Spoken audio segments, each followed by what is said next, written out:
Okon and his wife walked into the village, and everyone stopped what they were doing. They were all surprised and shocked at how beautiful Okon's wife looked. For years, Okon had been looking for a wife, but all the maidens in the village had rejected him.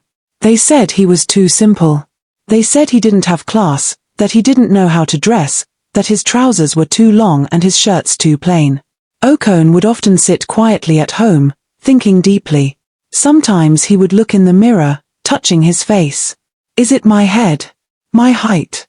My shirt? He would ask himself. But no matter how much he checked, he couldn't find anything wrong with himself. One day, he decided to change his style.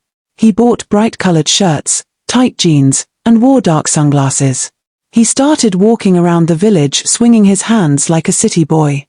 But instead of liking him, the villagers laughed even more. See Okon trying to dress like Lagos big boys. He looks like a masquerade, they said, rolling with laughter. That day, Okon went home, pulled off the tight jeans, and threw them on the floor. I cannot kill myself to please people, he said quietly. After thinking for a long time, Okon made a decision. The next morning, he packed a small bag, wore his favorite native outfit, and told his mother, "Mama, I am traveling. I will go to another village. Maybe my wife is not here." His mother sighed and prayed for him. "My son, may God guide your steps." And with that, Okon left Umuama. Nobody saw him for months. But one bright Sunday morning, the entire village was thrown into surprise. Okon walked into the village square, holding the hand of a woman so beautiful that even the birds seemed to stop singing. She was tall and elegant. Her smile alone could melt hearts. Her hair was neatly braided, her wrapper was glittering, and the beads on her neck shone in the sunlight. The women stopped pounding yam. The men forgot they were playing draft. The children stared with wide eyes. "Is that not Okon?" one woman whispered. "Yes, that's him," another replied. "But, who is that woman?" Okon stood proudly in the middle of the square and said with a big smile, "Everyone, meet my wife." The crowd gasped. Some clapped. Others stood in silence. Even the same girls who once mocked him couldn't hide their shock. Even though Okon had proudly introduced his wife to the villagers, deep down, fear lived in his heart. Every time he saw men greeting his wife, he would frown. When she smiled back at them, his chest would tighten. What if one of these men snatches her from me? He thought day and night. His wife, Micah, was too beautiful, the kind of beauty that made people turn twice. Okon couldn't relax. He started following her everywhere like a shadow. At first, it was sweet. He would help her carry firewood, fetch water, and even help her wash clothes. But soon, it became too much. "Darling, I want to go to the stream," Micah said one morning. Okon immediately shook his head. "No, no, no. The stream is dangerous. I'll fetch the water myself." "But you just came back from the farm," she protested gently. "I said I'll do it." Okon snapped, then softened his voice. "My love, I can't risk losing you. Please, stay home." And so it continued. Micah was no longer allowed to go anywhere, not the stream, not the market, not even to greet neighbors. Okon did everything for her.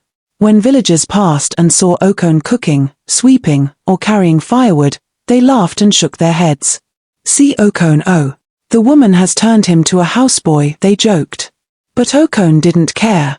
He loved his wife too much to let her out of his sight. However, the fear in his heart kept growing. He couldn't sleep at night. Every dream was about losing Micah. One day, after a sleepless night, Okon decided to do something that would give him peace. He went to a powerful native doctor, knelt down and said, "Baba, I love my wife too much. She's too beautiful. I want something that will make her beautiful only to me and ugly to everyone else."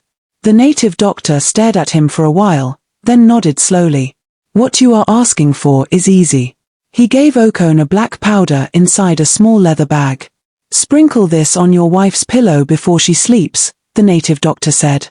"And no man will ever see her beauty again, only you will." Okon smiled happily. "Thank you, Baba. Thank you very much." He paid the old man and hurried home with excitement, ready to test his new charm. That night, before Micah went to bed, Okon gently sprinkled the powder on her pillow and whispered, "Now, my wife will be mine forever." But he didn't know, the charm he used would soon turn his perfect life upside down. The next morning, Okon woke up smiling. He felt proud of himself for what he had done the night before. "My wife is mine alone now," he said happily as he prepared to go to the farm. Micah was still sleeping when he left. Okon worked hard that day, singing joyfully as he cleared the weeds. When the sun began to set, he packed his hoe and hurried home. But when he got to the house, silence. No sound of Micah's laughter. No smell of her cooking. The room was empty. "Micah," he called. "My wife, where are you?" He checked the kitchen, the backyard, even the bathroom. Nothing. Micah was gone. Panic hit him. He ran around the compound shouting her name, but there was no answer. Then he remembered the only person who might know what was happening, the native doctor. Okon ran straight to the forest, sweating and panting. When he reached the shrine, what he saw froze him where he stood. There was Micah sitting on a stool, feeding the native doctor with roasted yam and palm oil. She was smiling softly as if nothing was wrong. Okon's mouth dropped open. "Micah, what are you doing here?" The native doctor looked up and laughed. "Ah, my friend, you came back." Okon's voice trembled. "What have you done to my wife?" He rushed to grab Micah's hand, but she pulled away and said coldly, "Leave me alone, Okon. I'm not coming with you." Okon couldn't believe his ears. "Micah, it's me, your husband." Micah didn't have Okon's time. Okon turned and walked out of the shrine slowly, his eyes red and heartbroken. As he walked through the bush path back home, he cried loudly, "Ah, my wife, my Micah." Some villagers saw him and stopped him. "Okon, what happened?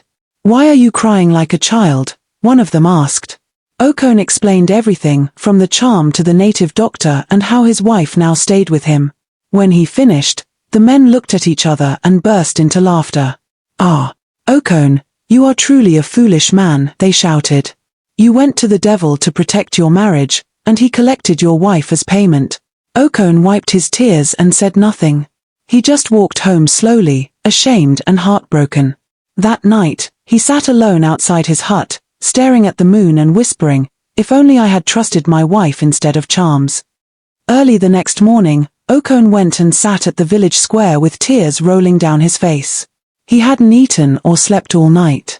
And it became his new life. Every morning, he came to the same spot, crying and begging anyone who passed to help him get his wife back. Some villagers laughed at first, but as days turned into weeks, pity began to grow in their hearts. Okon had always been a peaceful man. He never quarreled, never gossiped, and always greeted everyone with respect. So one morning, the village elders called a meeting. One of them, old Papa Ben, stood up and said, "Okon may have been foolish, but he is still one of us. We cannot watch a native doctor destroy his home." Everyone agreed. That same morning, the village men gathered their machetes, sticks, and palm leaves, and marched straight to the native doctor's shrine. When they reached there, the native doctor came out with fear written all over his face. "Barber," Papa Ben said, "we didn't come to beg. We came to warn you. If you don't return Okon's wife before sunset, we will burn this shrine and ban you from this village." The native doctor began to shake. "Please, please, don't do this. I will reverse it," he said quickly. He brought out a calabash, mumbled some words, and sprinkled some powder on the ground. Suddenly, Micah screamed from inside the shrine and ran out, her eyes clear again, as if she had just woken from a long sleep. Okon, who was among the crowd, ran to her, held her tight, and cried like a baby. "My wife, I am sorry. Please forgive me." Micah touched his face gently and said, "Okon, I forgive you. Let's go home." Everyone in the crowd clapped and smiled as the couple walked home hand in hand. From that day, Okon changed. He stopped being insecure, and he never visited any native doctor again. He trusted his wife completely. A year later, Micah gave birth to a healthy baby boy, and their joy filled the whole village. Even those who once laughed at Okon came to celebrate with him. The villagers started calling him Okon the lucky man, the man who almost lost everything but got it all back. And from that day on, Okon always told people, when you let fear control your heart, you destroy the love meant to save you. The end.